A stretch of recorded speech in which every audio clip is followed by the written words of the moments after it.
Okay to start now? Yes, thank you. 1, 2, 3, recording. This is the last class, but hopefully not the last hurrah.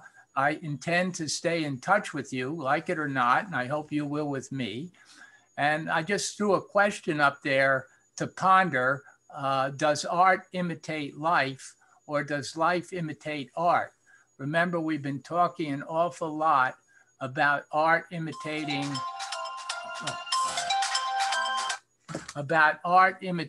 life.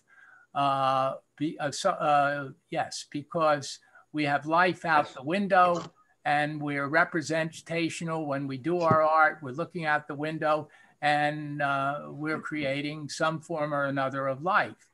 And but I'm posing, could the opposite be true? Does life imitate art? I give you one simple way it seems to be less profound, but in our commercials, our advertisements, all which are very much artistically made, and our music in those commercials, that is art. And then we go out and we buy those cars with the long, strong, masculine, macho engines in front, and so on and so forth. So that's life, me as a purchaser, a consumer, buyer, imitating art.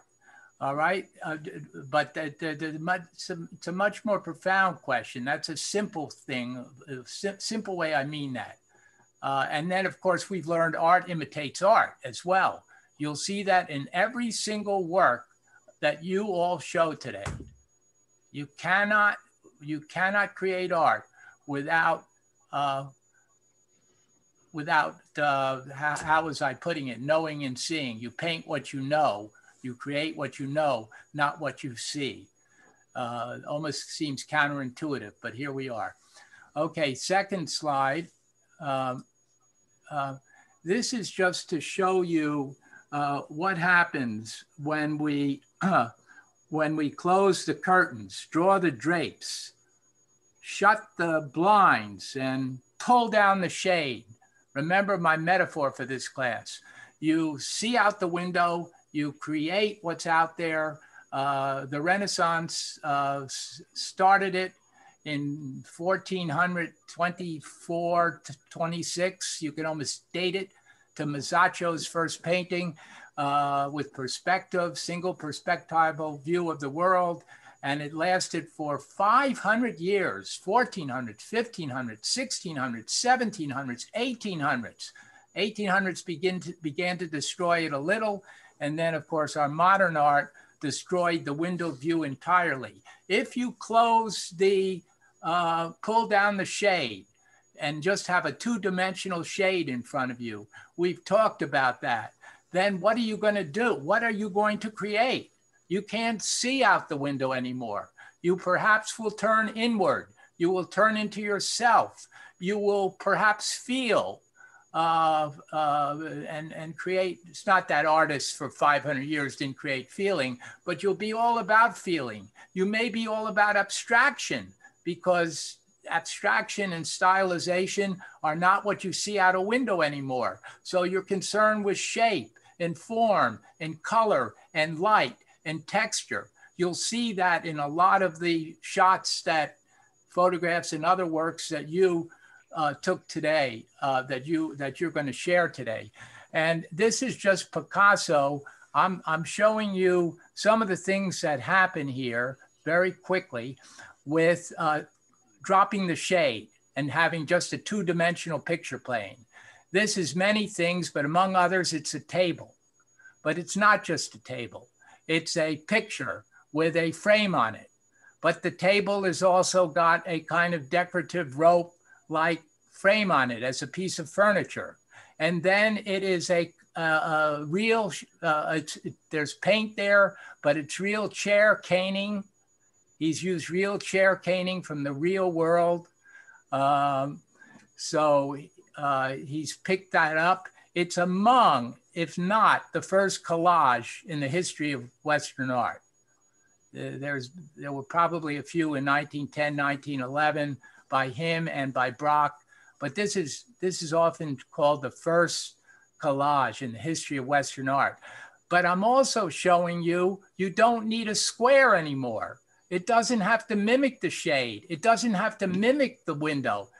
Isn't it amazing? Artists took hundreds of years, centuries to change from a rectangle or a square.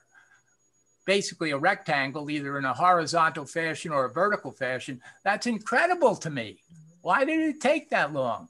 There are altar type pieces that are different shapes, but basically it took that long. So Picasso gives you an elliptical form, an oval. Next artist gives you a great artist, Mondrian, reducing the world to primary colors, red, yellow, and blue, and reducing nature in such a way to those forms, horizontals and verticals, and he creates a diamond. I wish we had time to show you that Mondrian didn't create this out of the blue. He had a long progression and a lot of precursors in his own work. He could paint, quote unquote, naturalistically. To answer your question that people are often asking, did the abstract artists just do abstract because they couldn't do realism? Almost 99.9% no. Not that they were all great drawers, but they started, quote unquote, naturalistically, most of them. All right, next. This is what you can do with a canvas. You can punch holes in it. This is what you can do with a shade. I give you a flat canvas. This is the on the right, on the left, the canvas is painted pink and then driven knife through with various implements. And on the right, it's slit and it's not painted. It's the unpainted canvas. So now the painting is a sculpture. See how he's playing with two-dimensional, three-dimensional? He creates a painting, but now it's got certain dimensions to it. He's making fun, perhaps, of the whole tradition of Western representation, but in any case, he has created ambiguity between what is painting and what is sculpture. Okay, and the next one, the shaped canvas. It took a long time for this to happen. Finally, shaped canvases. This is a Frank Stella shaped canvas. And I put the person in there because it shows you. And what these large works, as I was showing you with Mark Rothko, Barnett Newman, have to be hung up, have to be up no more than a foot off the floor to really work. Next shaped canvas, I couldn't resist. Two shaped canvases. What does it do to you? To me, it's glorious. You can do anything you want. This is the point. When you close the window, I think we're at the end of my closing the window. Oh no, we're not. You can even turn the rectangular shade or painting or canvas upside down. This is not a mistake by Jeremy, who makes a lot of them, but this is not one of them. This painting is an upside down painting, deliberately painted that way. Another artist that does it is lived a tragic life, Jean Basquiat, Haitian artist, brilliant, who died of AIDS. But this is a living artist still who does this, George Baselitz. All right, now I think I'm done with what you can do with the closed shade, with the closed window. All right, and the next shot, we're gonna run through, since I need you to do your work. I want to tell you, only this, besides the profound question of does life imitate art or does art imitate life? Remember T.S. Eliot's quote. I think it's so beautiful to say, as this is my little epilogue as a prologue now. We shall not cease from exploration. And at the end of all of our exploring, It will be to arrive at the place and see it for the first time. At the end of all, we shall not cease from exploration. And at the end of all our exploring will be to arrive at the place and see it for the first time.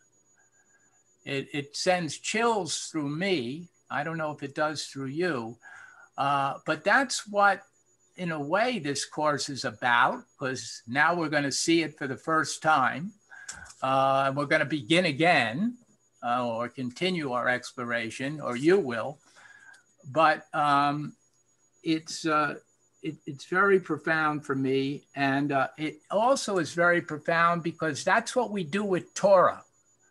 You know, it's not emphasized enough, but we read the same Parsha in the same week, more or less, in the same month, year after year after year after year after year. No other religion, so far as I know, does that. I may be wrong on that. I know Mormons do. Some people consider that a religion. Some people don't. I don't want to insult any Mormons, but other than Mormons, it's only the Jews, and correct me if I'm wrong, that read the same Torah week after week, month after month, year after year. That is really T.S. Eliot's quote. We will not cease from exploration, and at the end of all of our exploring will be to arrive at the place and see it for the first time and begin again.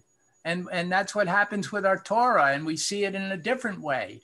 And maybe we improve as human beings and get more perfect or get closer to God on our next reading. It's very profound for me. And now, with 17 minutes till you're on, let me take some of your homework and just go through it and start with Ben Shahn. You sent me your homework. I'm doing a lot of talking here. I don't feel too badly about it because you and I dialogued, and we always do. If you sent me homework, I dialogue back to you, and you dialogue back to me on what my reactions were. I asked more questions, much to some of your annoyance, but I kept asking questions. And now I'll just point out a few things, some of which I'm getting from you. So I'm summarizing this in the interest of our waning time. Next, okay. This is, some of you were asking me, it's Sacco and Vanzetti in the upper, yeah, it's Sacco and Vanzetti in the upper left. Ben Shahn did that theme over and over again because he hated social injustice. He believed, as most, that they were unjustly put to death. You've got here, which nobody can see, not even, I think, in the live mural, which I think is at a high school. Isn't that right, Jeremy? I believe so, yeah, New Jersey. Yeah, it's an amazing mural. This is only the left side of a mural that's enormous. So it's doing a disservice to Ben Shahn. But upper left is a German soldier that you don't see holding a sign that says, "Don't buy from the Jews," a placard from his neck. And he's got a Nazi. It's the only illusion. It's the only time Ben Shahn ever did a swastika and a German in any painting in existence. And the German has a helmet. I tried to get that to be seeable. I couldn't by any shot I saw. This is Ellis Island. You all noticed Albert Einstein. The middle woman is Ben Shahn's wife. On the left, the famous Jewish artist, Raphael Sawyer. There's much more about labor and about freedom and the garment industry here. But the Ellis Island thing, I want to pick up on because that's so interesting. And if you notice the American flag, which would have been there, and then far in the distance, what a metaphor, what a metaphor. The Statue of Liberty, which you can easily miss through the door, through the open door is freedom, if you make it, and are not once again detained. And that's why you came to America. So what a metaphor, and what is a metaphor after all? That's a joke. You're supposed to laugh. Okay, next slide. Okay. This gets close to what we talk of as propaganda. This is Nazi brutality. We'll do the, and remember we said, but even here in his hands, propaganda, which I said may or may not be art, because it may or may not be ambiguous. It's still art, and in Ben Shah's hand, it's amazing. It's amazing. The hand shackled, the hooded, he can't escape. He's bricked in. The interesting thing about this was it was too drastic for the government. World War II council, or whoever he was working for, I forget the name, rejected all of his stuff, and he finally left after a year. What's too drastic about this? Incredible. Too much for them. They couldn't deal with it.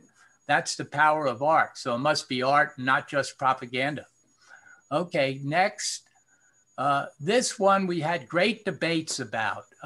6 of us were dialoguing on this. Is there any hope in this painting?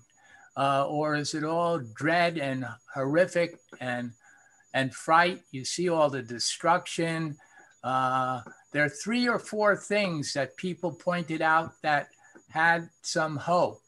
First of all is this figure in white who's buried among the rubble, but raises his hand, not in a Christ-like suffering schema, in my judgment, but in a little bit of a triumphant gesture, a little bit that he's going to continue with this note the yellow, which is hopeful. He's going to continue on the next day and the next day and the next day to plod on. And this man is going to continue with one leg to plod on. And there's a synagogue here, perhaps. And so that destruction, but it's not totally destroyed. It remains. The Jews remain. And then there's the blue sky, okay, which may have some hope. And at first, that's the essential ambiguity of the painting. Is the painting hopeful or is it not? And you can answer how you choose. Another reason I see it as providing some hope in humanity is not this white figure here, and you'll notice how the sky brightens right here above him. The sky is bright here, nowhere else. So maybe there is some hope as he plods, and the sun is here on the building coming in.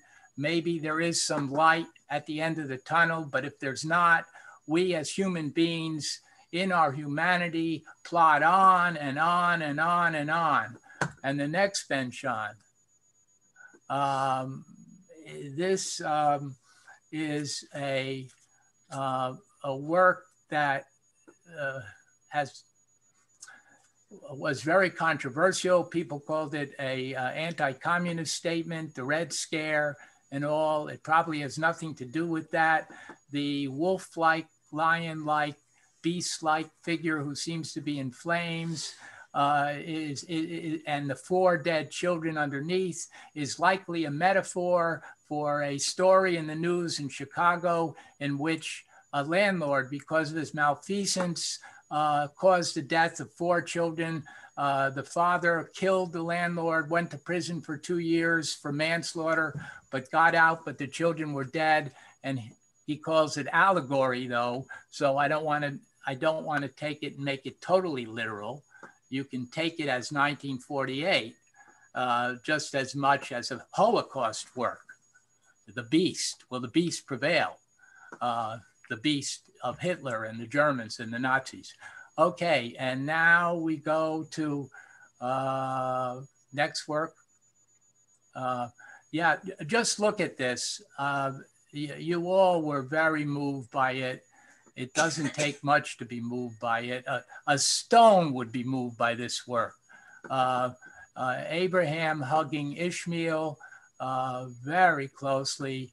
Hagar, the outcast woman, Sarah, the woman who's responsible, in kind of an unexpressive, perhaps even apathetic pose. Look at the next close-up. And remember, these are live models that he used and then covered with plaster, kind of a la Christo, what he does. But so that he covered a whole body and created a live human. And go back to the last shot. Yeah. So that in everything he creates is so fantastic because since they're life size and quote unquote real humans or out of real humans, it could be you or I that got the plaster cast. In fact, I would have volunteered easily. This is fantastic because it's a way of putting us in the drama, in the human emotional drama. We are one of these figures. We are there because they are life size and we are moved by them in one respect for that reason. So it's an interesting thing how technique and the technology he discovered, and he said in his quote before, he's going to be, what did he say? Yeah, he's going to be, broke all the rules of fine art. Yeah, he's going to be crucified for it, is basically what he was saying. And he sort of was. But it's interesting how a technique is used to create all this emotion and affect. And here he is. I like it. It's among his, he did a sculpture of it's really a surround of driving on a bus. These were passengers on a bus. And he's in the middle of it, which is kind of a nice way of the artist signing his work. All right. And now Holocaust art, just to show you here, I cheated here. This is a detail. Look at this in the next slide of this. Mm-hmm. Is that incredible? So I destroyed that work of art accidentally. I forgot that it was only a detail. And look at it now. And now look at it. Go back to the last one. Look how it's all bricked in. There's no escape, but it is in an environment. The trees are beyond. It's incredible environmental stuff. But look at the next one slide. This is very profound. What do you see in biblical quote, in biblical parody here? What do you see as a portion that we've talked over and over about in biblical iconography? Henry, was there any? Look at the figures. Something we did in a lot of paintings. It's Christian. Yeah, well, the cross is. Yes. These figures here, and particularly this one, is in the position very Christ-like. So here's a Jewish artist again, and this has got to be a fascinating subject for another course we deal with. Why are Jews quoting over and over and over again Madonna and Child, crucifixion, Christian iconography, much more than their own iconography? There is some. Think about what the stories of the Bible are, of the Hebrew Bible, that you could have quoted. But perhaps it's the time period. What better symbol of suffering and grief and horror than the crucified Christ, who does say as his last words, God, oh Father, God, why hast thou forsaken me? All right, why have the Jews been forsaken? What did you say? Question? It looks like to me that not only is it a cross, but there are actually 6 areas that stick out for legs and arms, and it's almost, you could say, a Jewish star as well. I like that. I hadn't seen that. That's very good. Yes. That's very good. Do you all see potentially the Star of David there? It is, so we have both iconographies. That you just learned me something. I'm gonna explore that one. I learned you good. Jonathan, What's Jonathan, that? Yes. I also find it, there's an irony, I think, there in the figures as the arms open like Christ, because part of why the Jews were ruined in the Holocaust, excuse me, is because they were the supposed killers of Christ. They were the ones who caused Christ to go up on the cross, supposedly, according to the Right. anti-Semitic mythology, and to assume that position. And here his figures do have that position, a couple of them. Right, right. Yeah, that, I think anti-Semitism, yes, you could argue that. And the next one. Wait a second. I just want to make a comment if I can. Yes. You and I have discussed placement as a very important bit about Right. art. This is overlooking a beautiful scene. Mm-hmm. I don't know where it's located, but there is this beautiful lake. There's all kinds of greenery, which makes it far more intense to me. Yes. Ironic, intense, paradoxical, Intentional. Maybe even hopeful that if he can get to the other side, there's some hope. Yes, a great environmental example. Where did this come from? Didn't I say? I think it was San Francisco, but don't quote me. It could be. I didn't say in my slide. I think it's in one of the notes. I don't believe it. I'm not sure where this is. Okay, could be San Francisco. Okay, or somewhere in that area. Okay, now I only have 3 minutes till I turn it over to you. So I basically just will show you these slides. The Jewish star, the Jewish identity card, which will kill this man who's trapped with a leafless, infertile, dead tree. And next, speaks for itself. That's his self-portrait. Next. I just show you this because we're seeing a lot of slides now with the window view of art, right? They're representational. We could be looking out onto the world. It's a horrific world. It's the refugee. It's true to this day with the refugee and the immigrant. This would be a great, great work to have in our marches and in our politics if we were wanted to say something about the plight of the immigrant, which is still exists today, you know, profoundly. And you get the point. I don't have to mull over it too much, but look at the perspective. The single point perspective is used to elongate and exaggerate the table. You know, that this is just an impossibility. He can't escape out into into a bare world out there. He can't escape his walls despite the globe. And there's his backpack and cane, I guess, and he's trapped.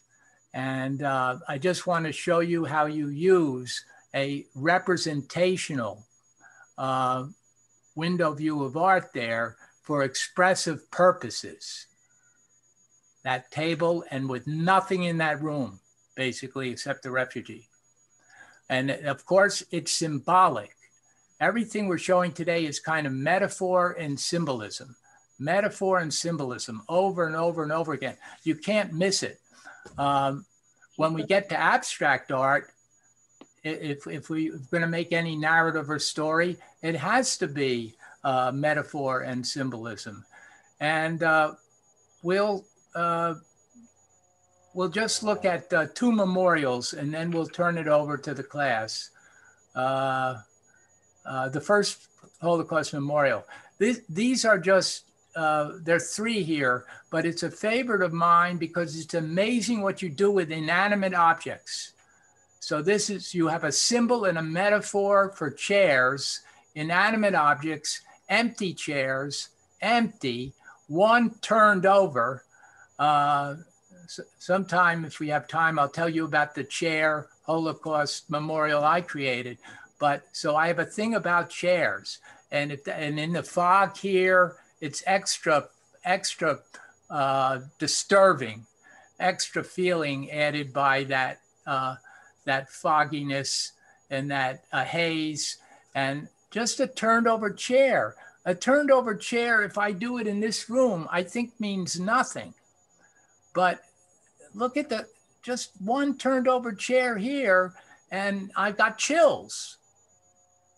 And you don't have to have had the same affect. I did, but all right. And then just the very last one, which a lot of you loved, and loved is the wrong word, but most of you chose for your example, and it is incredible. Look at how the realism of those shoes, they were actual casts in iron, cast iron, and women, there's even some horrifying children's shoes, down to the point where the heel of the shoe is worn. That's the realism here. And they did perish right there in the Danube. They were shot. Their shoes were taken off, and then I forget who the artist was, but this is a fantastic Holocaust memorial, maybe with the chairs. Now notice that. I say for me, the chairs, the rocks, go back to the rocks for a minute. The chairs, the rocks, this may just be me, and the shoes, all inanimate objects are invested metaphorically with such humanity, with such pain from the humanity. Isn't it curious for me? I choose, that's saying something about me, the responder. I choose 3 inanimate objects placed a certain way, of course: chairs, shoes, and rocks. Okay, and now it's your turn. Okay, and celebrating our art, let's go first with a picture that Harvey Randall took. He sent me a lot of photos, a representational one. Take it, Harvey, and I'll shut up. Harvey, are you there?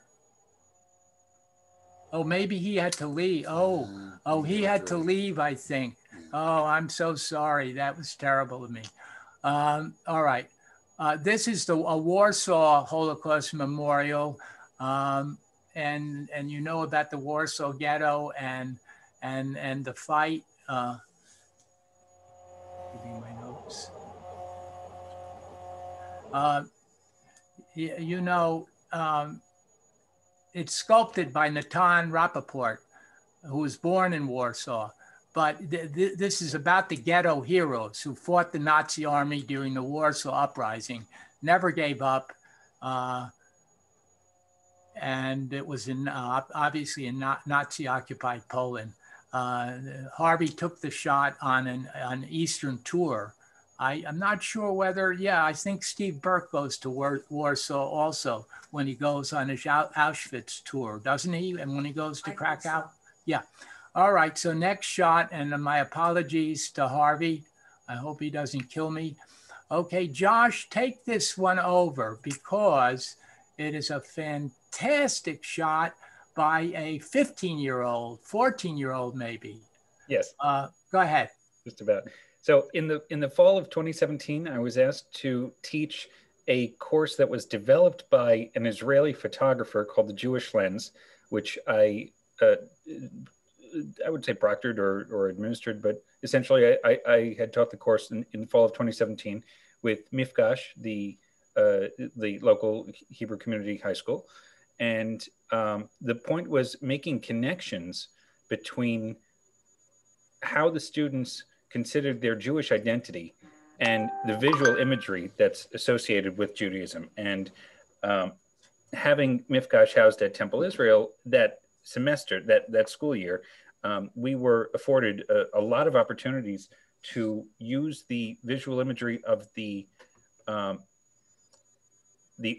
architecture of the synagogue building itself, as we've used with our stained glass windows and a lot of the I think personally meaningful visual imagery that we have here at Agudat Achim and that most synagogues do.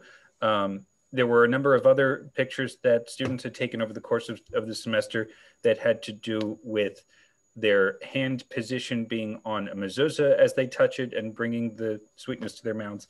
And there were a lot of really great pictures that came from that class. But this one that was taken by student Josh Klamka, as Jonathan said, he was in ninth or 10th grade at the time, so he was probably 15 or 16 years old when he took this. This was one of the first sessions that we had, and when I saw it, I was proud, I was excited, but I was blown away. I was blown away by it, really. But I was also a little concerned because it happened so early in the course. I wanted to see how can we improve on this, and this was really the one that got the biggest reaction from the school. At the end of the semester, I had mounted this picture and a number of others. I had each student choose 3 of their favorite pictures that they took over the course of the semester, and I mounted them on foam core board. I had them printed on 11 by 14 paper, photo quality paper, and we put on a photo salon at the end of the year celebration for the whole school. And everybody had the opportunity to walk around and see all the pictures that everybody took. At the beginning of the salon, it was along the wall, so you could walk around it as you went through and saw what each of the students had done. The whole school voted on their 3 favorite pictures that were then submitted to the international competition through Beit Hatfutzot, the Museum of the Jewish People in Tel Aviv. This picture, along with 2 others, were chosen. These 3, including this one, were submitted, and this is the one that was chosen by Beit Hatfutzot to be on display for the remainder of that year. It may still be there. I don't know if they still have it in one form or another. Josh had indicated to me that when he saw the talit stand, he brought one over to the window. He crafted it so that it would look spontaneous.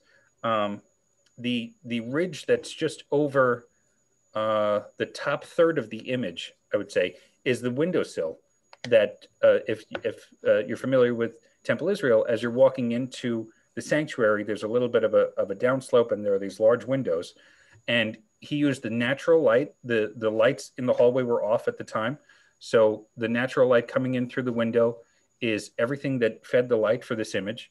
And he maneuvered the tzitzit in such a way that it focuses on the Magen David.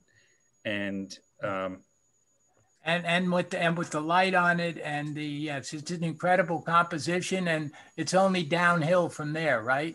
And I'm just joking. The particular focus and what he took from that, and I think it was being that it was the most striking image of the group, probably far and away, of anything else that he had done. He was very proud of this image, and you wrote a very nice narrative to me. You said it represented to the artist the fluidity and fragility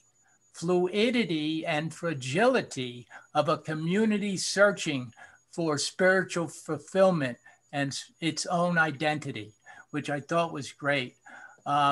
Okay, let's go to the next.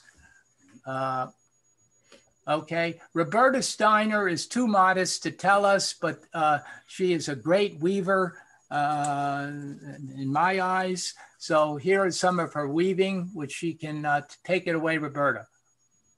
In 1979, I thought it would be kind of cool, I think it was that year, to weave my daughter a talit for her bat mitzvah. I gave myself a year to learn the basics, 2 years to weave the talit.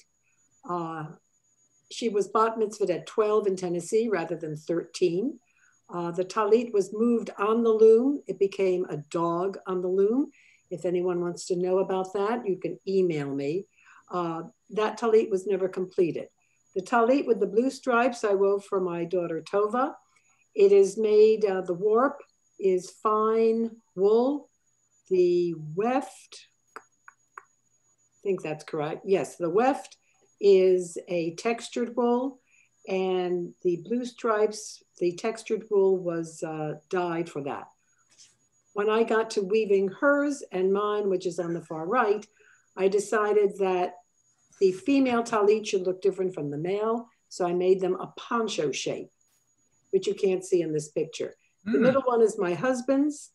I laid out the palette of yarn that I had, and I said, pick the colors you want. He picked those colors. This is beautiful because you're saying you created a family of talitot. Yes, actually I did. But I've also woven talitots. Some are being worn in California. One is being worn on Long Island. So I've, you know, they've been scattered around.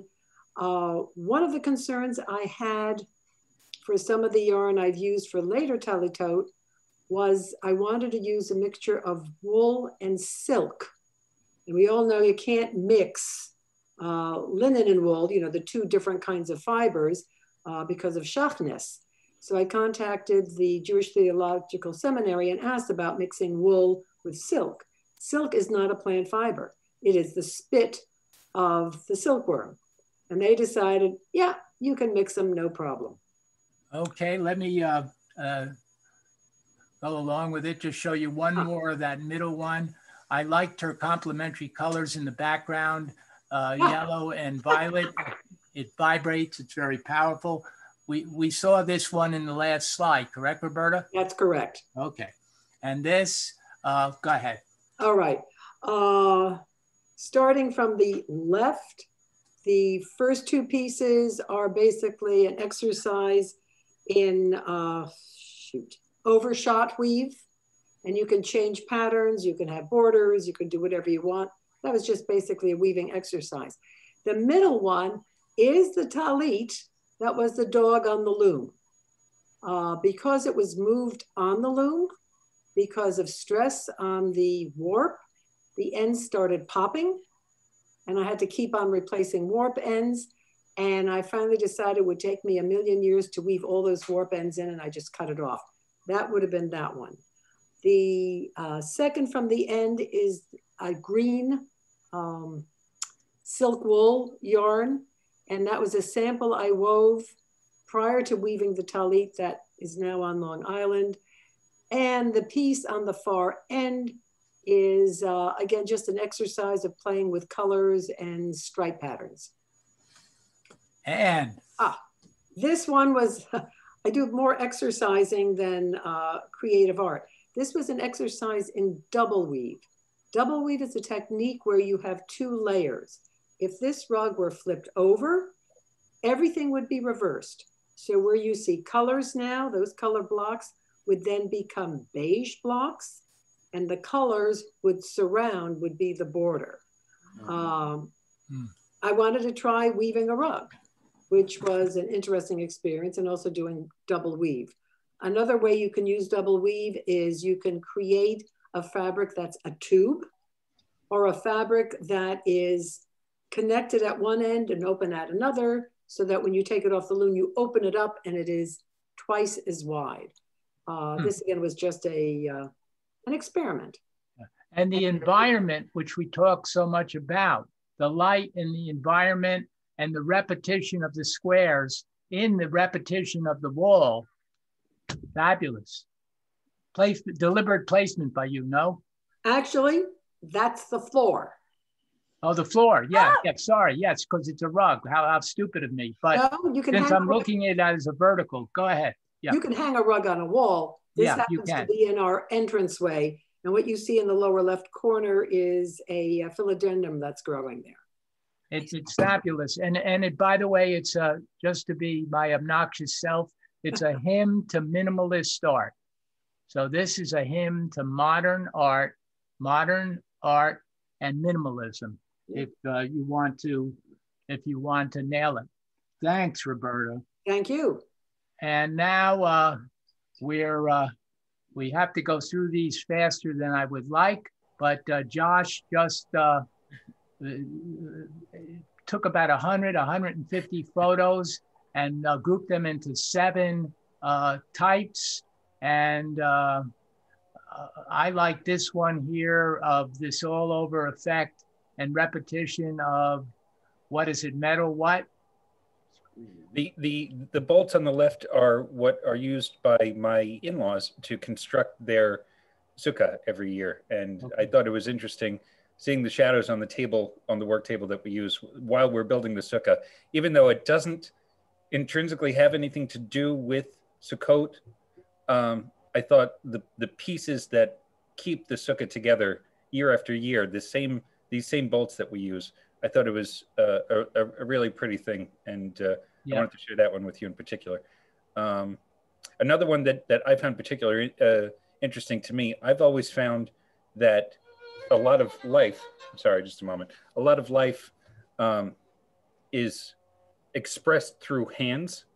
And I noticed in the images on the right, which are my husband's grandfather, Harris Sanders, the architect, while he was working at home, the one just under the word portraits, the actual portrait of his two hands.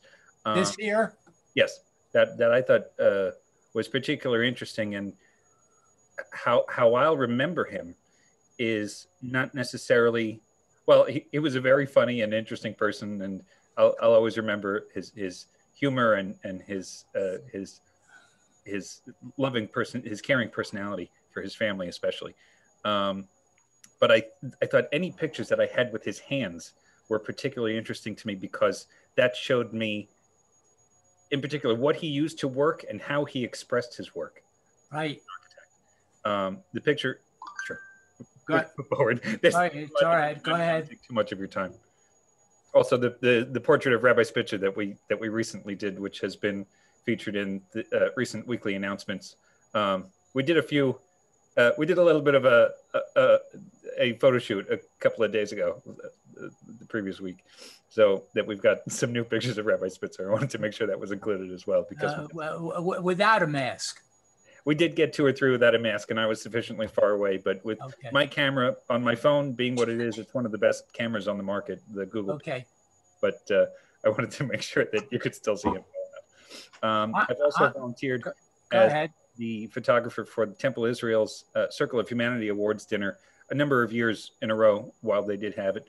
My dad is a photographer. He's done medical photography and different kinds of event photography. So I wanted to include that with the different kinds of work that I've done, because there are different approaches to photography that can share information with the community. Yeah, and notice this repetition here, and Josh and I talk about this. I think he has a thing for repetition. It's in all art and photography, and it holds his compositions together.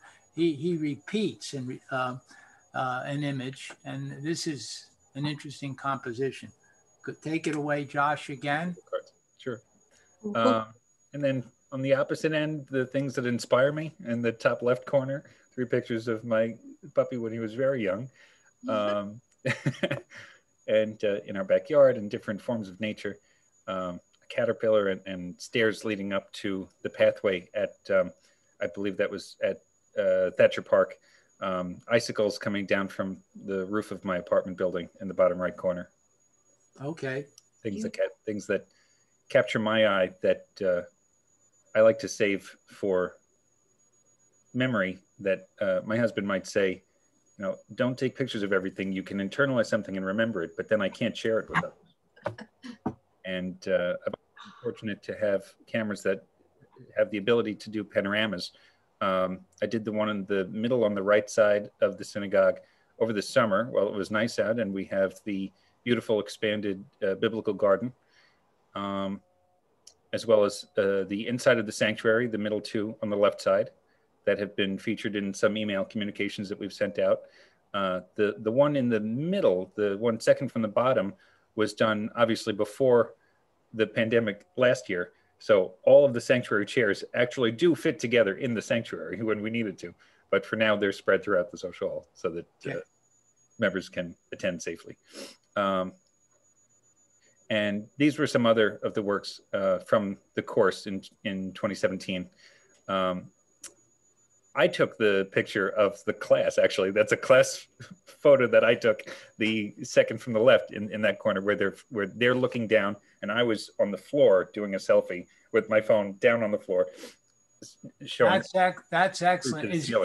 Is Josh in the picture here? He's the one upside down with glasses. That's Josh Klemka. And there I am at the bottom, explaining the salon and how it would work, that each student and teacher of the school would go around starting from the left side of that salon, those images on those boards. And I had a jar of Hershey's Kisses and cups in front of each photo. And they would vote by taking 3 Hershey's Kisses and putting them in the cups of their favorites. And the one with the most cups at the end were the ones that were submitted to Beit HaTfutzot. These were, of course, the favorites of each student.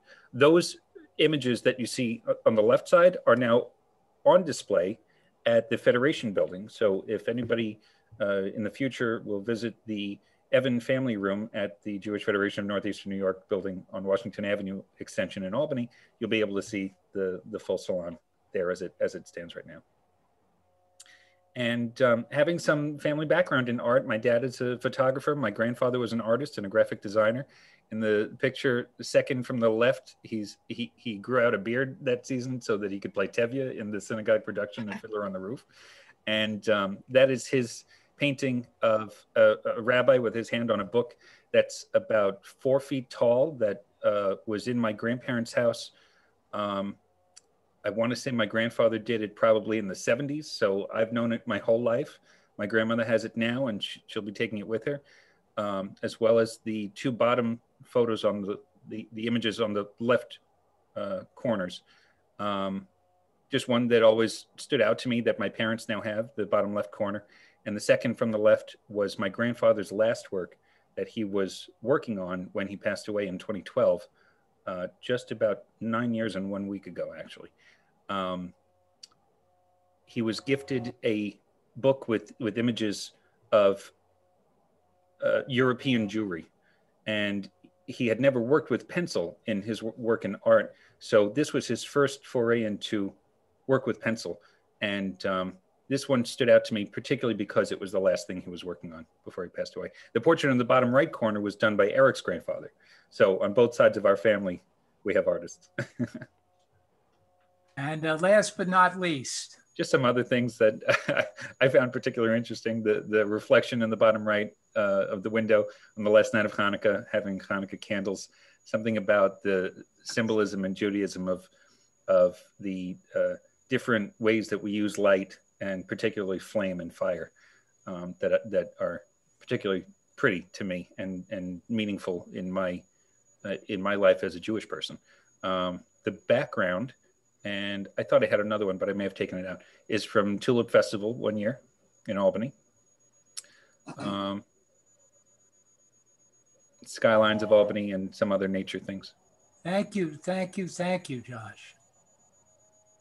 And we turn to Marguerite, who is better known as Happy. Go ahead, Happy. Actually, you direct me however you want. Okay. I did black and white photography for many years. I had my own darkroom. All of these pictures I printed myself. Jonathan asked me the question about can there be changes made in the process? And yes, you can darken areas and lighten areas, but photography is a selective art where when you have the camera, you're selecting what you're photographing. And also in the darkroom, you can crop and select how much of the negative you want to show. Now, I included this because I took this picture out of Susan's window when I was visiting her in New York. And this is the earliest photograph in this group. The next picture, I was always interested in shapes and light, and this is a piece of paper held together by a pin. And I took this at my home with a black background and white paper. And I liked the shape and how the depth of it. Amazing. You can go to the next one. Sorry. This, I was doing a house tour and I saw this shape in the wall, and I liked the way the grays in this. One of the things about black and white photography depends on the zone system, which is divided into 11 zones, from the very, very darkest black, which is pure black with no detail, to the whitest white, which is also paper white with no detail, and all of the shades of gray in between. And I like the grays in this. And then the black line down the middle of the arrow shape. This is a self-portrait. Alfred Stieglitz was married to Georgia O'Keeffe, and he took a lot of pictures of her hands. And I liked the way her hands were positioned. So this is kind of my homage to Alfred Stieglitz. The other thing, I had gotten a new camera. It was a box camera, and I wanted to use it. And this was the first picture I took with that box camera. Okay, we can go to the next one. I was taking a walk in the snow one day, and I came upon this image of a house with these lines in it. And again, in photography, for me, I was always interested in lines and shapes and how light affects what it hits. Okay, we can go to the next one. This was an experiment with the zone system. I took a piece, it was actually one of my slips, and I put it on a black background. And what I was trying to do was get all 10 zones from black to paper white on the white piece of material. Now, part of the problem with this photograph is the light area over on the right-hand side. That really is much darker than that, but I don't know how to scan photographs. So I took these with my camera. I laid the photographs on the bed and took them with my phone. So, and this is the opposite. I took a piece of black material. This is actually the kimono that I had on when I took the self-portrait. What I was trying to do here was to see how many white tones I could get on a black piece of material.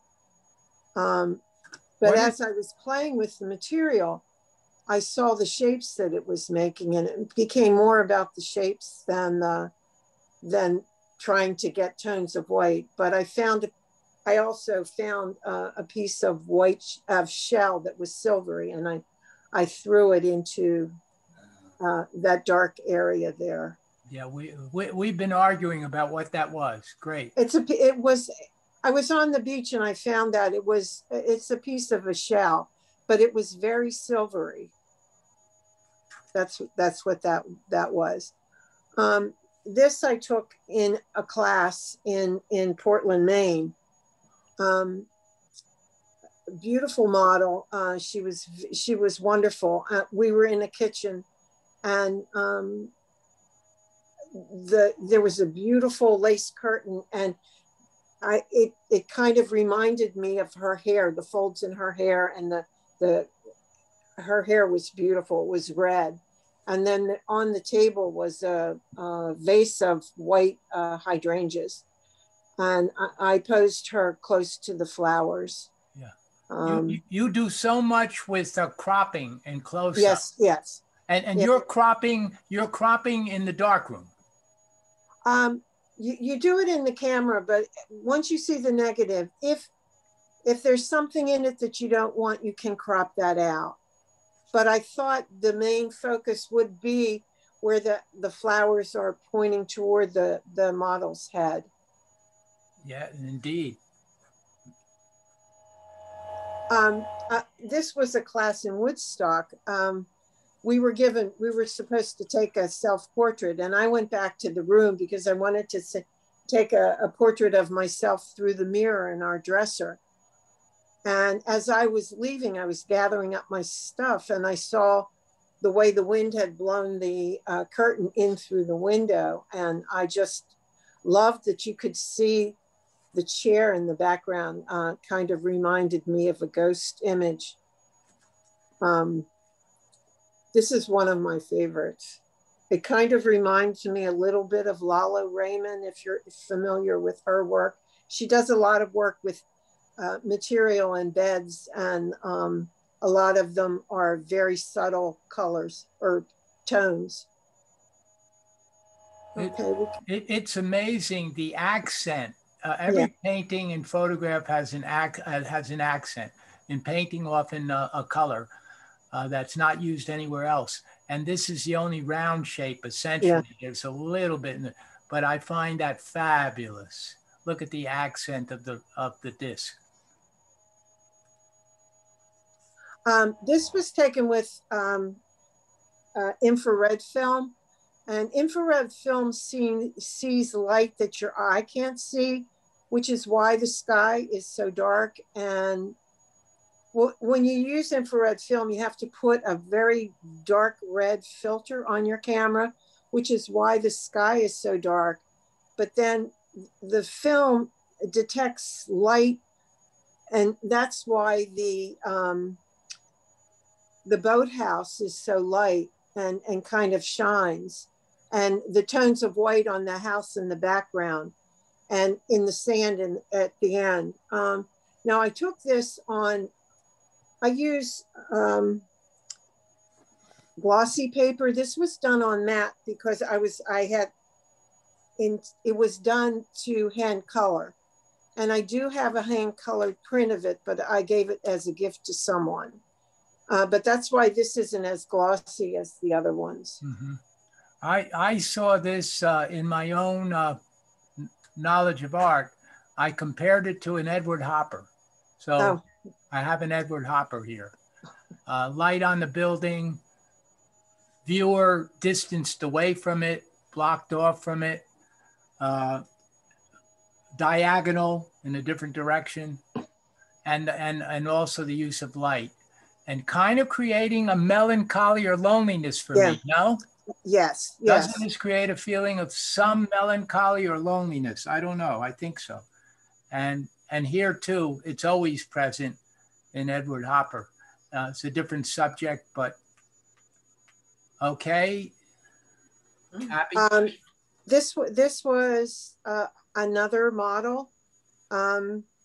We were outside and she got a little cold, so she was hunched over, and I saw her knees, and the shapes of the knees was very attractive, and I just went real close with the camera.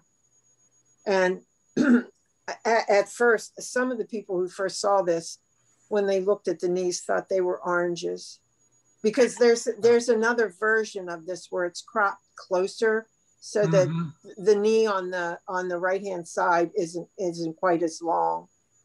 But the roundness of the knees were, and the way the light was hitting it was. It was beautiful to see, and it was also beautiful to capture with the camera. And maybe I don't do it. Maybe I don't do a disservice. I hope to Happy to compare some of this to one of the great nude photographers of his day, Edward Weston. He was always a favorite of mine too, Edward Weston. And even more like Happy, I think, is this one. Yeah. And even here, this is Weston with a toilet, but look at the lines, look at the light.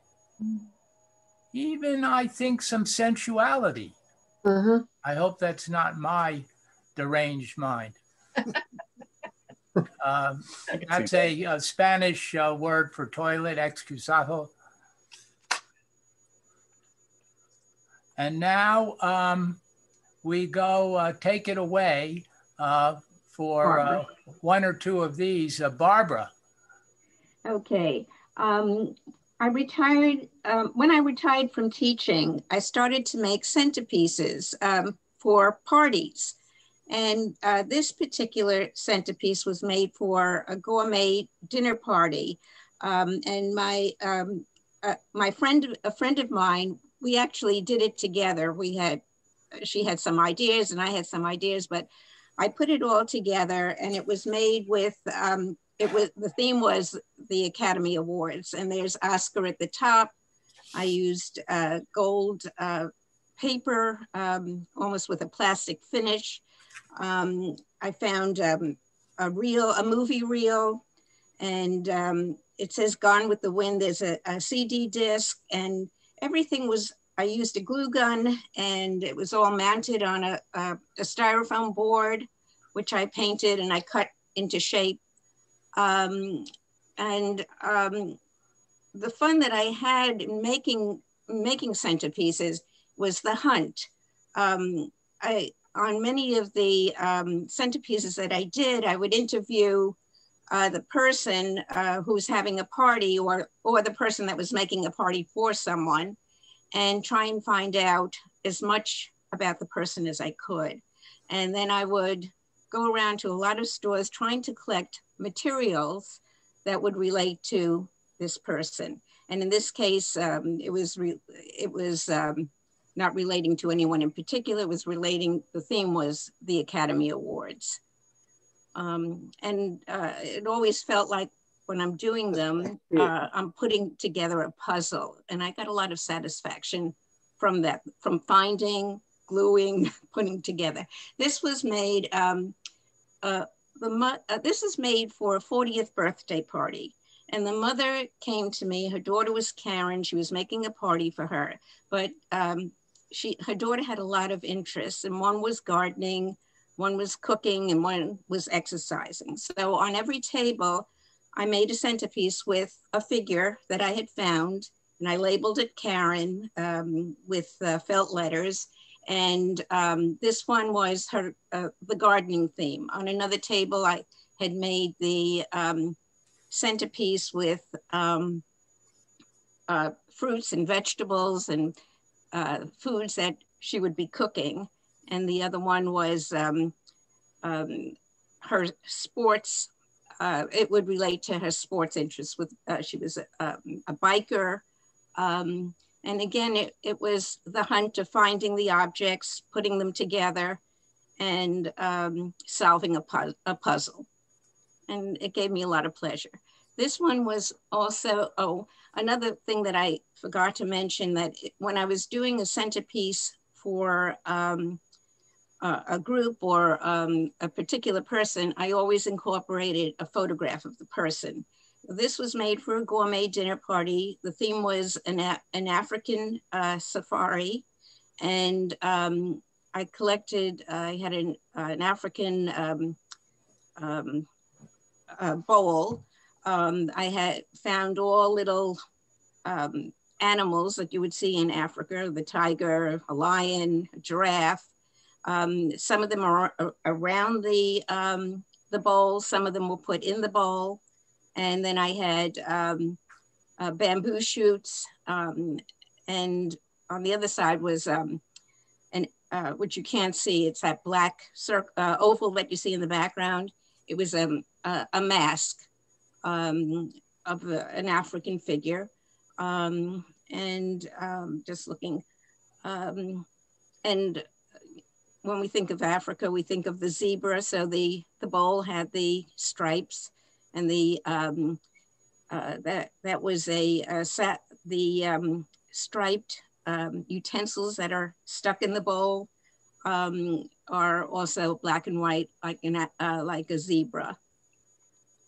And this one was made for a dear friend whose daughter had become engaged, and her daughter met her fiance in Washington, D.C., and they were both interested in politics. So I have a picture of the two of them.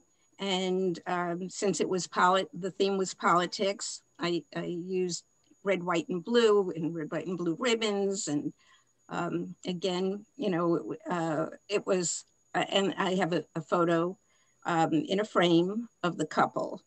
And also a lot of fun doing it, and a lot of pleasure that I had gotten out of making. So can I say something? Sure. Can we go back to that one? So this is not a hat. This is not a hat. This Jonathan is not a hat, but it was for my daughter's engagement party. Her shower, actually, her bridal shower. And it brought a lot of pleasure to us. It was on, she made one for every table. Barbara made one for every table. And the fact that you saved it. What? The fact that you saved it. Oh yeah. Well, I think I saved all of them. I gave them to my daughter. I saved some for myself. So the couple was not only involved in politics in Washington, but they were getting married on the 4th of July. So this was very appropriate. And here's the picture of the couple. And she thought of everything. I mean, every way you turn it is interesting. Thanks. And to look terrific on the table. Thank you. And this was I just blew this up. This is just an article in the Times Union. And Barbara, that wasn't part of the African one you showed us before. This is a different. Yes. Oh, yes, it is. Okay, this is the other side of. Yeah. It's the other side. Right. See, yeah. It's just very interesting. Collage, montage, really what we'd call assemblage in sculpture. The thing that's interesting about what Shelley showed is that it's like a sculpture where you have to walk around it. Yeah, you have to walk around the sculpture. Painting, you don't walk around for the most part, although artists have challenged that too. In sculpture, as we saw, Susan's right, you have to walk around the whole thing. Multiple views. And if you put the multiple views together simultaneously, you have cubism. And now some of my favorite by Sonia. Go ahead, Sonia.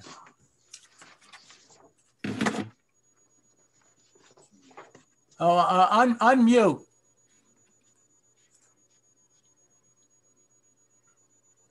Sorry. In 2018, I went to Israel. It was my second trip to Israel. My first trip had been 50 years prior. And both trips were a personal journey. And I was kind of looking for a theme, what would be the theme of this journey, and I didn't figure it out until I got back, but I decided that it was the Tree of Life. And I found artwork depicting the Tree of Life from all three religions, Judaism, Muslim, and Christianity. And my motto was, if we can all believe in the Tree of Life, then there is hope for peace in the world. And so the one up on the left-hand side, upper left-hand side, was in the a tapestry in the Tunisian synagogue in Accra. In Accra, Israel, yes. And then the one on the far right is a Muslim. And I really don't know, because they say you can't, that Muslims don't do artwork if it was a Christian Arab, or if it was really Muslim, like some Jewish people do things that they're not supposed to do. I don't know if Muslims do the same, but I thought it was very, it showed a lot of the Muslim culture, how it's flourishing, and they believe in the, is very abundant, the flowers, the birds. So that was their Tree of Life. And I actually found it in the Old Market in Jerusalem. And then on the bottom left-hand side is the, I got these written down because I knew I'd forget. This is the Church of the Holy Sepulchre. It's actually a mosaic. And so you have the dead Jesus, and above him are several trees of life. And then the other two pictures, the The tree on in the middle, upper middle, was in the Garden of the Righteous, where I'm sure everybody knows that's where Jews plant trees to honor the Christians that saved Jews during the Holocaust. And so that, to me, that was Jews and Christians coming together. And then the bottom right-hand side was taken in the Hula Valley. And I went there with my host and hostess, an Israeli couple. And it was late March, so an early spring day in Israel in the middle of the week. So hardly anybody was there. But then there came a busload of Arab students, and half of them, they were from a school in Haifa, half of them were Muslims and the rest were Christians. And it was just such a wonderful day, and I was really pleased to share it with them. And I have to say that most of them were very friendly. We did get a couple people that maybe looked at us funny, but that was the exception, not the rule. So. And then there are two by Sonia here, which were particularly incredible. Sonia?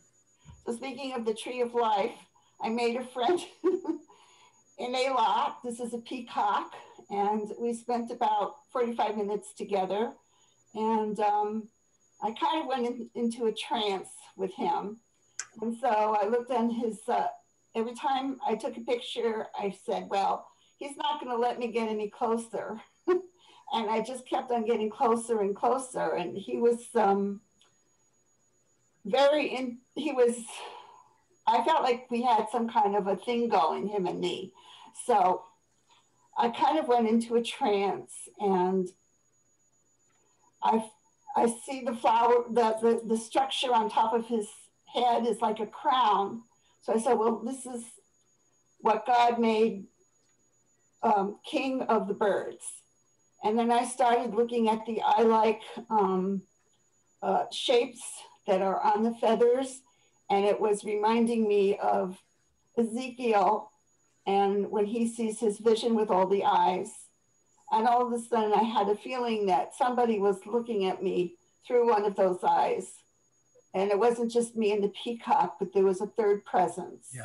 And when I got home and I looked at the pictures, I felt that the feathers resembled trees. And it was almost like a forest of trees from this particular perspective. And so it fit into my theme for the trip of Tree of Life.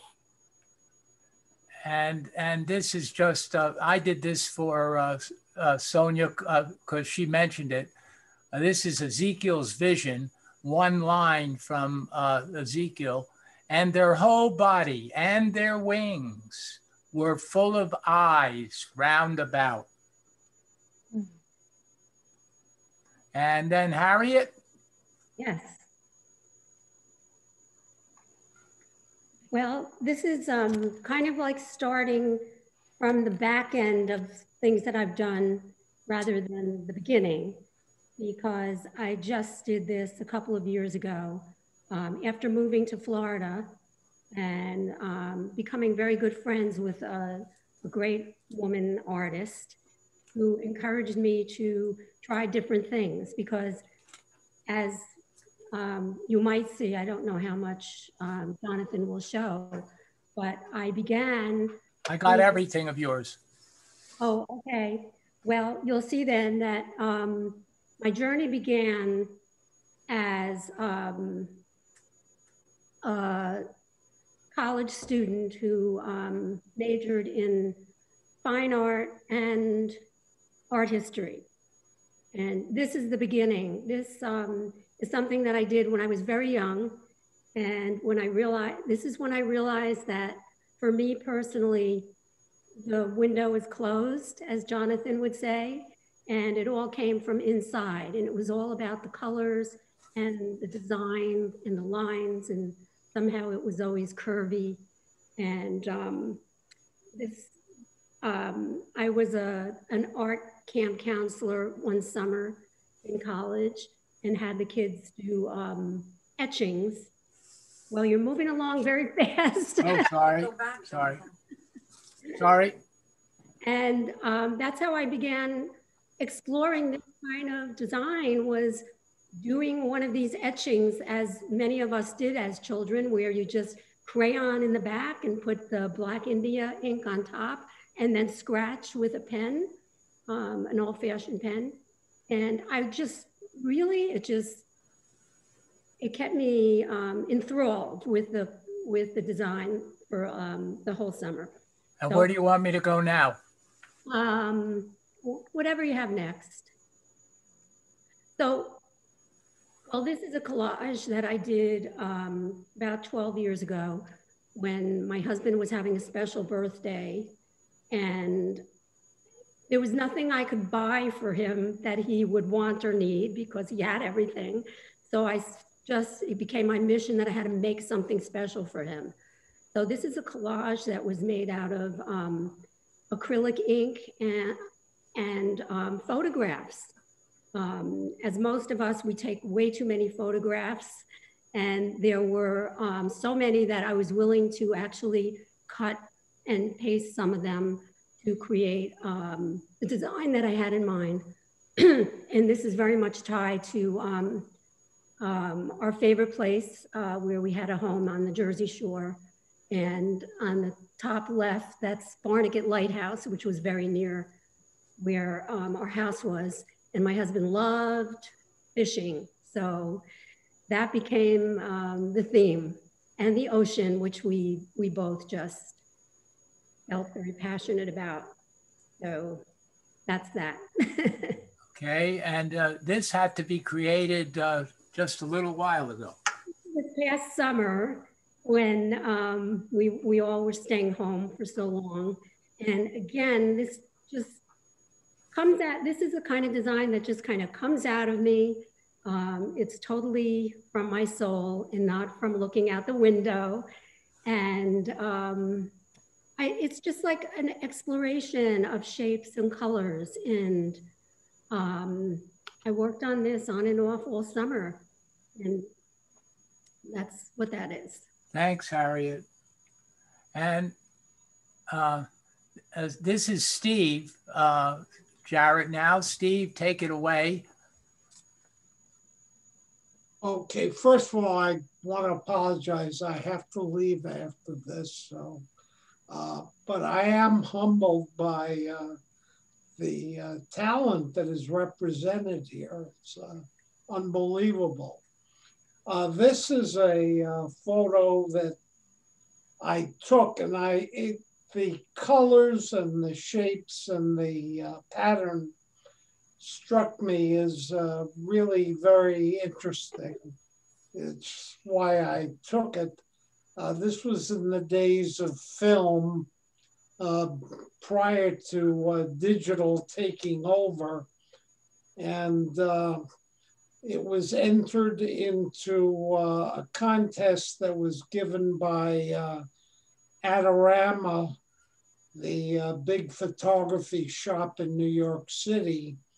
Had a national contest for their web page, their new web page for their printing shop, online printing. And you're too modest to say that it won an award. Well, it was one of 7 chosen for their web page as a slideshow. And that was up for 3 or 4 years. Most of my photos that I take, I try to express some kind of spirituality. And because I go to Israel every year, except for this year, I try to get something in Israel each year that tends to express some form of spirituality. Many of them are taken at the Kotel, and as this one was. The power of taking someone from the back is a very interesting thing. How much affect that brings. Of course, you kind of can't get the shot any other way if there's a wall, but the affect from getting a back view. And then I made a little pun here. It's both a prayer and a prayer. So it's Kotel prayer or Kotel prayer. Right. Thanks, Steve. And now I'm sorry, I'm slightly late with Adrienne Klein, who will take it away. Please stay for her work. I honestly don't know if there's a good segue here, and perhaps we should just close the class and we just revisit this another time. I will leave that to you, but we are at 2:30 and no, we're okay. Yeah, okay, I've got to go back to work. I work. Oh, well, we've been running till 2:45. Can you take 10 minutes here? Okay.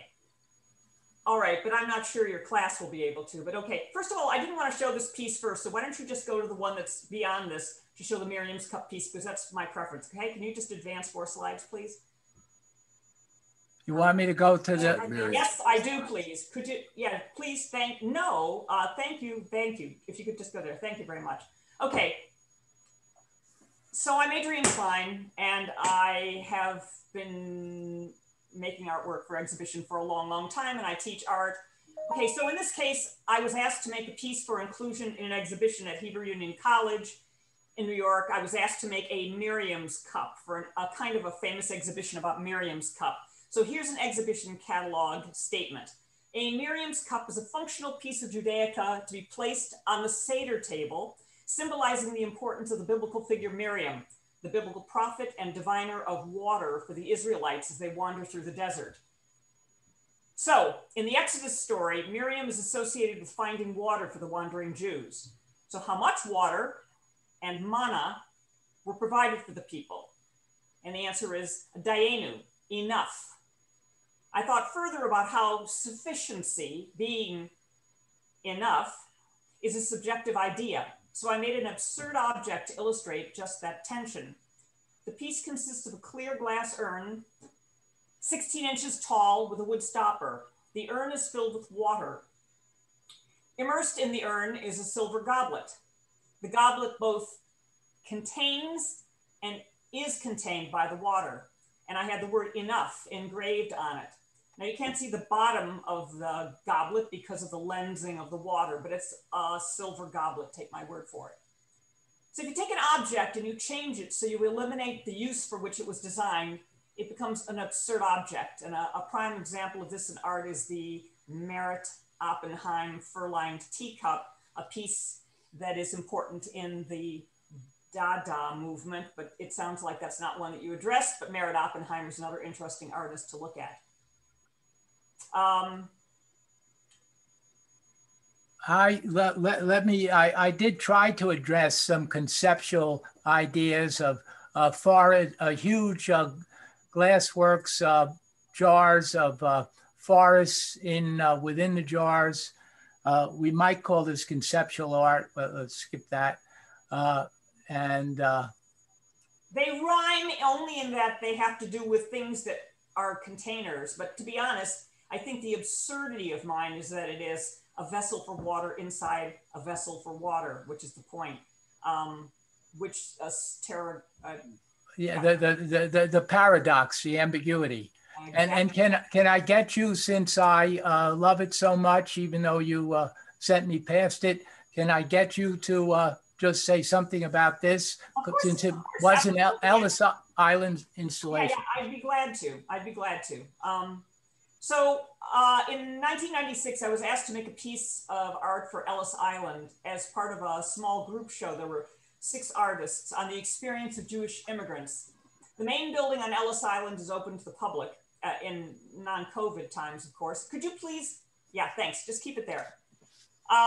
But the rooms we artists worked in were among those not typically used for public display.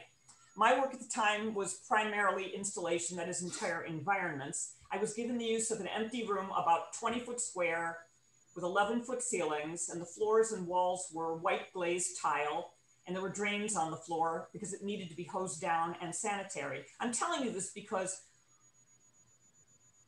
you formally encounter the space you're allowed to use when you're an artist, especially if you're making environments like installations, and you deal with conceptually what you want to do and then what's possible to do. In fact, I had some constraints about with what I could do because this is a national historical monument. So I could not do several things in Ellis Island that I might have done. Nevertheless, in the era of its use, this room was a dormitory. Being required to stay in a dormitory was not a welcome outcome of being processed on Ellis Island. An overnight stay might mean that you were not fit to enter the US because of illness or some suspicious factor that might mean deportation without entering the Golden Medina. So I imagined that people who stayed here had anxiety. So what artwork could I make that would reflect or amplify these thoughts? So my family came from Lithuania, Poland, and Russia, as many others did around the turn of the 20th century, but not through Ellis Island. I had no stories, personal stories to tap into. What I did know is that my grandparents brought no material culture. There was no set of family candlesticks or anything. So my forebears, however, brought a great deal that still resonates, a strong cultural heritage. They brought faith, literacy, morals, traditions. So that was going to be the subject of the work I was going to make. My piece would be about the gift of the immigrant generation to their descendants, Jewish culture. So if you walk through Ellis Island, you pass a display of real bunk beds that were in the dorm rooms, but they are behind plexiglass. I wanted to make a simulation of the bunk beds. You can see them here. They are 8 foot tall, so they kind of loom over you. In fact, I would prefer to go to the, I think, third image at this point. Not that, well, not that one. Yeah, okay, so let's go to that one. So that's a better idea of when you're near the bunk beds, they kind of loom over you because they're 8 foot tall. They're made of steel pipes, felt, and chain. Slung among the beds are cloth bundles, like very modest means of carrying things. And they are held together by leather belts. Now, if you'll go to the slide, that's the one before this, please. There you go. So, poking out of the bundles are books. Now, that is something that our ancestors might have brought from Europe. A siddur, a chumash. So, what is the evidence that their culture is alive today? In the room, you were surrounded by, and you can see in the background behind this, slung object with books sticking out. You can see in the background are chalkboards. They're wood-framed slate chalkboards. There are about 300 of them. So who writes on chalkboards? Kids, kinder, in classrooms, at least once upon a time. So on the chalkboards are the Aleph Bet. So learning Hebrew is the gift to the generations that followed that. Now, there's a surprising aspect to this piece because Agudas Achim actually plays a role. I lived in Niskayuna until about 2000, and then for the past 19 years, I've lived in New York City. It happens that I returned to Niskayuna because of the pandemic. But I made this piece just before I left Niskayuna, and for it, I needed books, preferably books printed in Europe, and I needed children to write the Aleph Bet. So the Agudas Achim Geniza, the place where you send books until such time as they can be buried, if they include the name of God, had old books for me printed in Europe, and those are the ones who are in this Ellis Island piece. And the chalkboards I brought to the Agudas Achim Hebrew school. My daughter was enrolled, and I also went to the Hebrew Day School in the Capital District and a couple of other places, and I had the kids draw the Aleph Bet. So in fact, Agudas Achim plays a bit of a role in this piece, which is just coincidental. Now, in formal terms, there is a bit of a grid to this piece, and I know that Jonathan likes very much that I use a grid. He's spoken of that a few times. You can go to another slide now, please. Perhaps the next one. Thank you. Well, how about another one? Okay. The next one, please. Thank you. Okay. So there, yes, indeed,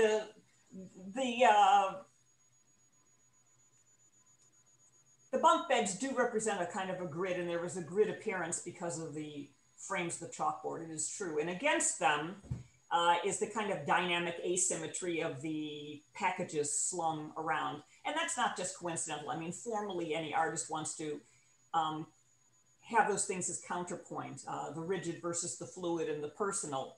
But about the handwriting, I want to say that I was charmed by the fact that handwriting is as individual, and I do mean writing in Hebrew as well as English, is as individual as our children. They each have personality. So each of those chalkboards has personality, and I was very happy about that. Each of them represented an individual. So that's a piece. I've been speaking quickly, but I'd be happy to welcome any questions. I can say that I recently found some old video of my first reconnaissance trip to Ellis Island to plan this piece. And the rooms that we 6 artists were using were not ones that are typically used for displays, but in a different room, you do see real steel frame bunk beds used in Ellis Island behind plexiglass. So I will say that on my reconnaissance trip, I had to sort of check out all of the elements that you would weigh on entering such a space, and responded. There is, last note, Ellis Island is of course an island, but unknown to the public is there's actually a land bridge to Ellis Island, which enables things to be trucked to Ellis Island. So I brought a truck twice with all my supplies to Ellis Island, maybe 3 times. So that's an interesting Ellis Island thing I learned. I'm sorry, if I can answer questions about the pieces now, I would be happy to. My first question, Adrienne, is about the floor underneath the bunk beds. It's not real slate, although it reads to the eye like another chalkboard, and that's because slate could really bear that weight. So it's a couple of 4x8s that have been painted with chalkboard paint. So they read to the eye as though they're slate, and then they are written on. They are written on. Yeah. Is there a particular sentiment that you're expressing by everything being straight lines? Well, as I said, parallel and perpendicular, and it's just everything but those books. I mean, the room you say is a square. Well, so it is roughly square, but then rooms, that's not atypical for a space. I don't think you're really reacting to the space and noting that about it. The chalkboard you're right. is going to be a given. I said the word grid before. John was fixated on the fact that I was making a grid. And I know he wants to show the Ben Shahn again that has Ellis Island because, in fact, I thought that was an interesting point that you'd show the Ellis Island piece at the beginning, because those are the sort of cattle chutes that people had to pass through, sort of like cattle chutes, to be organized, to organize people as they moved through and were being processed. So it happens that there's a grid there. But my work doesn't necessarily have grids in it. And it happens that the shapes, okay, I wouldn't read into it more than you are reading into it, okay? The chalkboards that's fine. Are linear, and so they have frames. The framing device for the bunks I made are rectilinear, so they are there. And then I counterposed the soft bundles, but it's just a formal mechanism. I wouldn't read more into it. Again, everything is, I think, dominated by the handwriting and then by the bundles. So I think the experience of the piece is that you're more drawn in by the individuality of the handwriting than you are by the grid. Right. When you experience the piece. I wonder if any of those were written by my kids. Oh, they may have been, because your kids are about the age of my kid. A little younger, a little younger. You were all in Hebrew school at that time. Sorry that I can't say with certainty which ones. It's all right. It's all right. the grids with the kids alphabet, how does that relate to the main focus and the meaning of passages? I said that the idea of the piece was the transmission of Jewish culture to this day, which would have been foremost in the minds of people who might have spent a night there. You came to the United States, you were fleeing a place that persecuted you for being a Jew. What you could have hoped for is if you could survive in the Golden Medina, is that you could pass on your traditions. So this is passaging, moving along, being processed at Ellis Island, and then transmitting to a future generation evidence, I should say, evidence of the transmission of their culture with the fact that children are still studying Hebrew in the year 2021. The best and finest hope for those who made the life-saving trip across the ocean. One thing that also occurred to me is how often in the concentration camps and in the ghetto, there were things scratched into the walls. People forever were using that as a mode of self-expression or a mode of communication. Sure, I am. Yeah. Yeah. So that was another thought that I had as I looked at all of those ways of people putting in for whatever it was that they decided they wanted to have noted. I know we've gone late. Jonathan, do you want to just call this to a close? I so much appreciate, Mishka, your feedback. I so much appreciate your staying with us, and yeah, we so much appreciate your being here, and I will just I won't show that. Adrian and I have talked about it. Okay. May I make a comment on that? Jonathan, may I make a comment? Okay, we don't have to look at that piece right now because I think we all know that image and it's a painful one, kind of, okay? But we know it to be bunk beds. Oh, okay, well, you can show mine or you can just show a black screen. But you and I have discussed, of course, the fact that you looked at the piece here and you saw those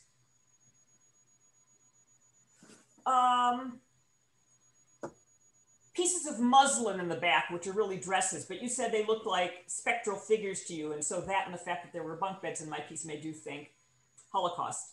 And I want to push back on that just a little bit. Not because I don't think, okay, first of all, yes, an artist makes work in a studio and then they put it out into the world. And we know full well that people can make of it what they will, of course. But context is everything. I mean, who saw this piece at Ellis Island? People who were visitors to Ellis Island. They saw actual historical bunk beds behind plexiglass. Then they entered an exhibition space with a title and an introductory statement by a curator that alluded to the fact that this is all about immigration. So clearly the curator meant for the work to address that topic, which was immigration in the era of peak use of Ellis Island. So quite a bit of my work, I will say, is about science, not this work, but other work is. So I've shown pretty often in science museums at the Franklin Institute in Philadelphia and the New York Hall of Sciences a few times. So people going to those places come armed to see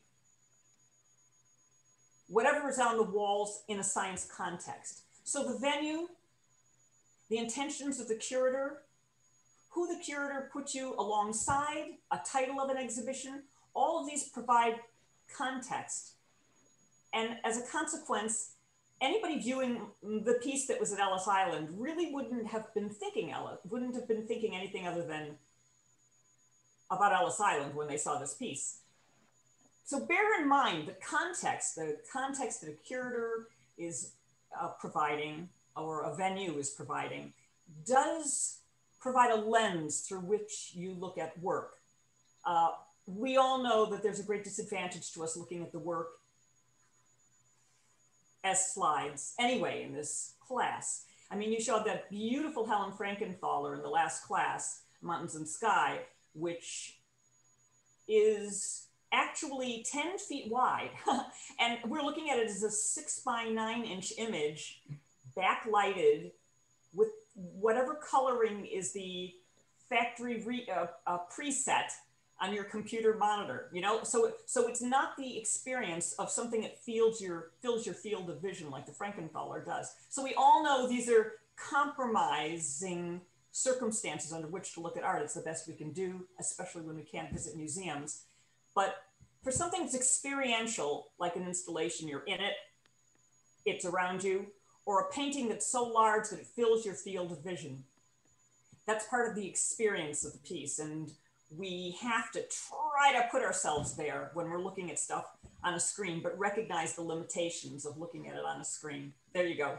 Thank you. And I'll just finish with 1 minute and wrap it up to show you what we didn't get to, because there is no biblical iconography to these 6 Jewish artists, so far as I know. And we just end here. No words, but look at what those born in the 1920s, for the most part, only one living now, produced. Look at how a Diebenkorn on the left in 1955, 20 years later, goes totally abstract from something that's still semi-representational on the left to totally abstract on the right. That's one great Jewish artist. Another great one, Roy Lichtenstein. You know diptychs from the Renaissance and other periods. Lucian Freud is the grandson of Sigmund Freud, also now dead. Yes. I'm calling up a famous image of an odalisque and a schema that you've seen many times of a woman.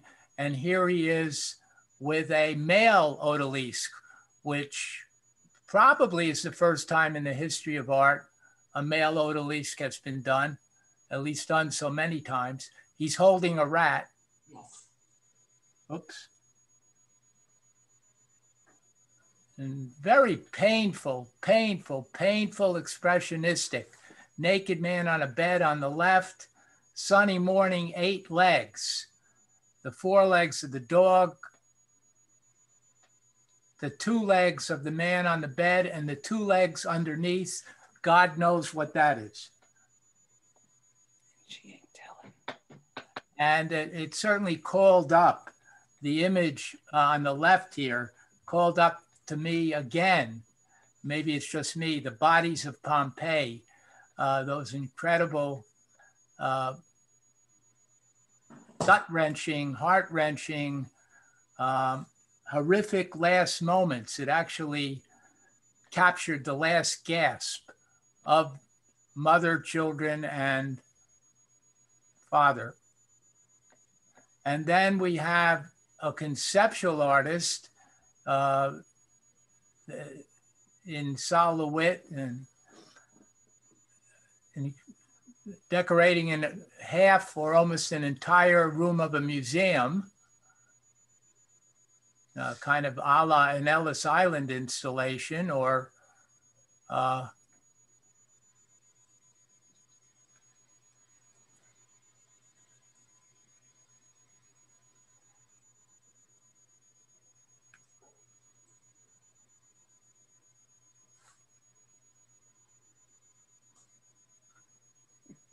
and then you remember Deborah Friedson and her words.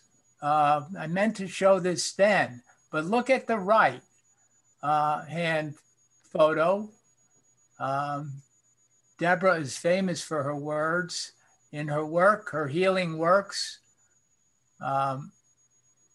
this is the only Jewish artist who remains with us. He's alive, even in his 80s.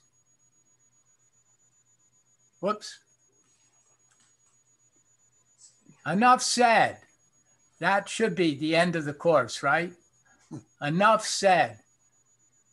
And also, if you like me, and of course, it doesn't get any better than this. And I was telling Steve Jarrett, who's gone, that his shirt was in the same, even though it's Hebrew letters, was in the same shape of L-O-V-E, love, eat, die. Robert Indiana, not Jewish.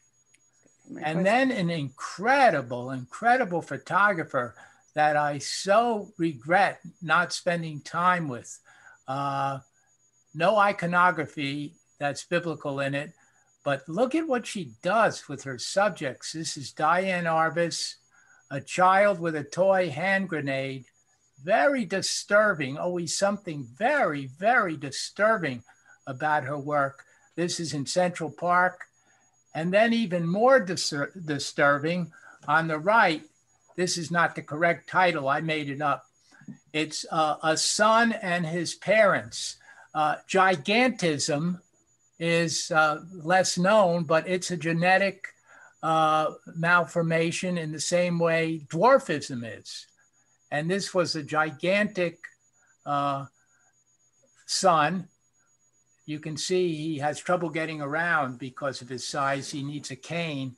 With the parents in the Bronx, they are a Jewish family.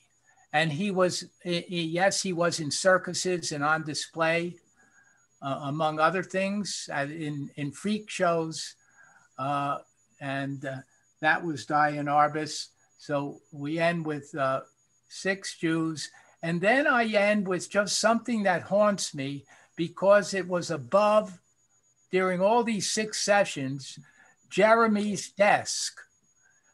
Jeremy here, who's been my technological guru, this is his father-in-law's work. His father-in-law, now dead, that sits on a wall right above the desk where I am.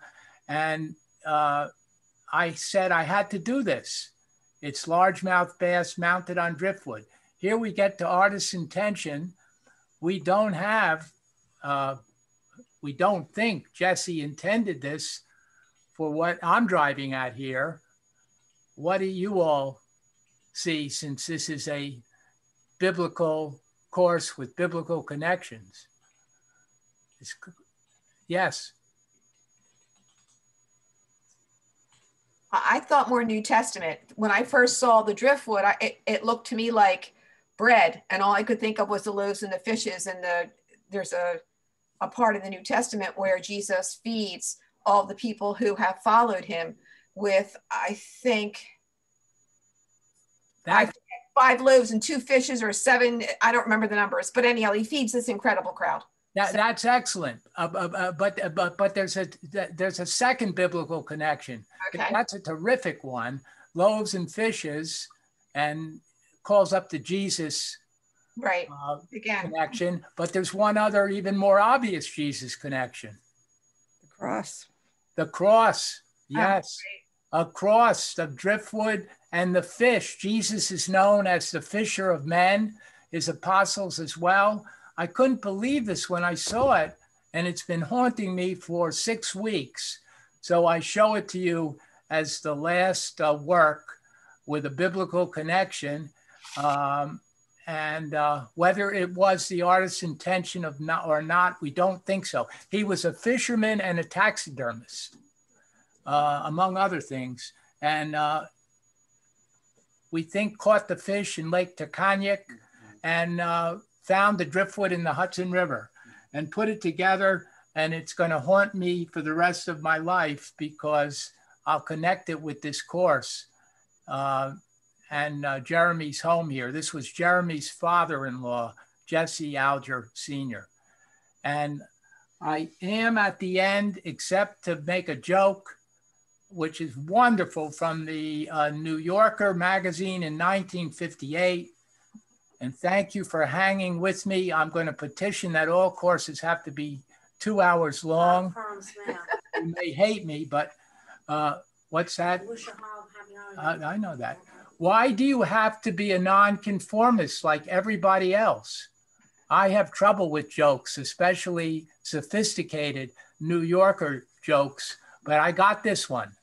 If everybody's a nonconformist, then nobody is a nonconformist. And what an interesting statement on modern art. And I wish you all with that a Hag Purim Sameach. A Hag Purim Sameach, as the Israelis would say. And thank you very much. I'm going to keep in touch with you. I hope you will. And I'll drop off last, but thanks for enduring a 2-hour class instead of the allotted hour and a half. Thank you, Jonathan. Thanks, Jonathan. Thanks. Thank you very much. Great. Thank you. Thank you, everybody. It was great. Thank you, Jonathan. Thank Thank you. Thank you, and Thanks, thank you Josh, for staying too. late, Adrian. Thank you. Thank Thank you. you. I say that back at you. Thank you, Josh. Thanks, Josh, for all your help, and I thank Jeremy right here. Thank you. It's been my pleasure. Take care, Viv. Take care. Bye. Bye.